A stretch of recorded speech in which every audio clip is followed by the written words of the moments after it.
Ça y est, c'est le grand jour de mon départ en solo vers Saint-Jacques-de-Compostelle. J'attends cela depuis de nombreuses années. Il est 7 heures du matin et la messe de bénédiction des pèlerins va commencer à la cathédrale du Puy-en-Velay.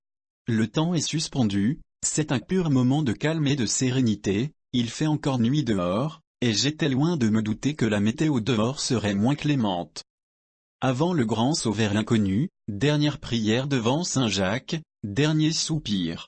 Après de longues minutes d'hésitation ou plutôt de concentration, je suis le dernier à sortir de la cathédrale du Puy-en-Velay et dois me résoudre à faire mes premiers pas, mes premiers gestes maladroits avec mon matériel tout neuf qui semble déjà peser 1 tonne. À ma grande surprise, il se met à neiger au bout de quelques minutes. Ce sont des conditions exceptionnelles pour une fin de mois d'avril, mais il n'est pas question de faire demi-tour. Le courage vient en marchant, pourtant la neige ne cesse de tomber, mais cela rajoute à la magie du chemin une ambiance incroyable et un silence profond dans la forêt. Les nombreuses chapelles seront les bienvenues pour une petite halte. J'ai très vite rencontré de belles personnes qui avaient tous une histoire personnelle à raconter, une expérience et des connaissances à partager.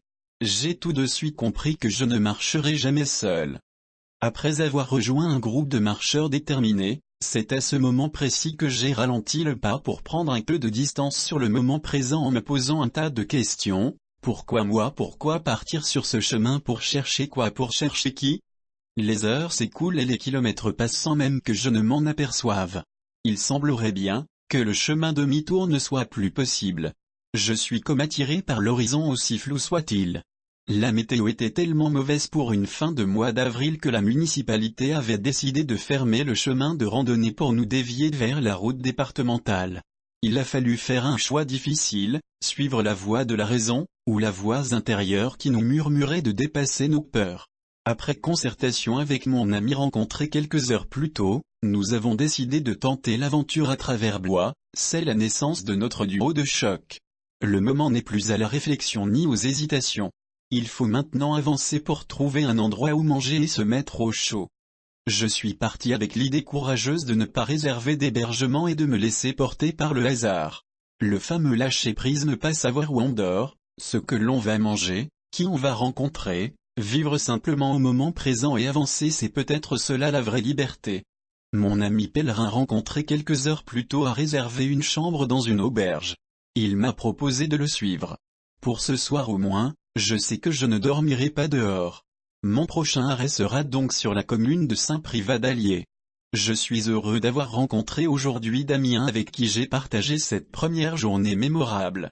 En cette fin de journée, j'ai le sentiment que ce voyage que je viens de commencer est le début d'une grande aventure aussi bien humaine que spirituelle, un grand chemin vers soi et les autres.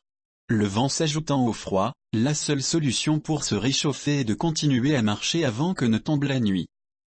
Cependant, il faut savoir s'arrêter de marcher pour contempler le paysage autour de soi afin d'apprécier la beauté de la nature qui nous entoure. Que mon départ me semble déjà loin. Sur le chemin le temps ne s'écoule plus de la même façon. Mais par rythme désormais mes journées. Il me revient à l'esprit cette phrase inscrite sur un arbre qui prend tout son sens à cet instant: prendre le temps c'est s'appartenir.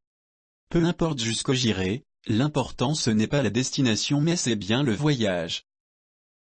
On se sent seul au monde sur ce sentier qui nous mènera bientôt vers l'Aubrac.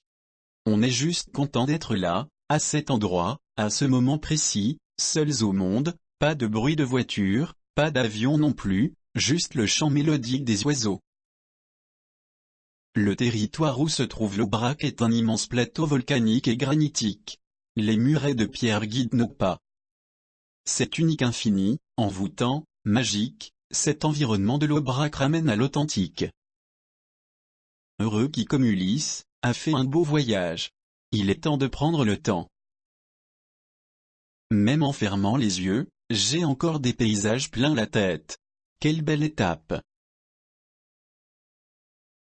La météo nous rappelle à l'ordre, ce qui nous oblige à forcer le pas. On ne doit plus être très loin maintenant de la commune de Rieuther-d'Aubrac. Avec ce sentiment de liberté, de bonheur simple, de tranquillité, de vérité, d'émotion, je regrette que cette journée soit passée si vite. Marcher devient aussi naturel que respirer. Feux d'artifice de couleurs et de senteurs, l'Aubrac nous laissera un souvenir impérissable. Le village d'Aubrac apparaît au loin. C'est la fin d'une première étape importante. Je marche au ralenti comme pour faire durer ce moment et ne pas en finir trop vite avec les paysages magnifiques traversés ces 2 derniers jours. Arrivé au point culminant, cette Vierge à l'enfant, a capté mon regard. La foi est souvent là où on ne l'attend pas. Plus que quelques pas avant d'arriver au village d'Aubrac. C'est un peu comme un mirage. Plus je me rapproche du village et plus il semble s'éloigner. Cette église s'impose comme la porte d'entrée du site à l'ambiance quelque peu mystique.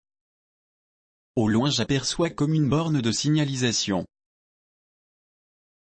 J'ai l'impression que ce point symbolise la fin d'une première étape riche en émotions et de découvertes, mais ce n'est que le premier chapitre d'une grande histoire.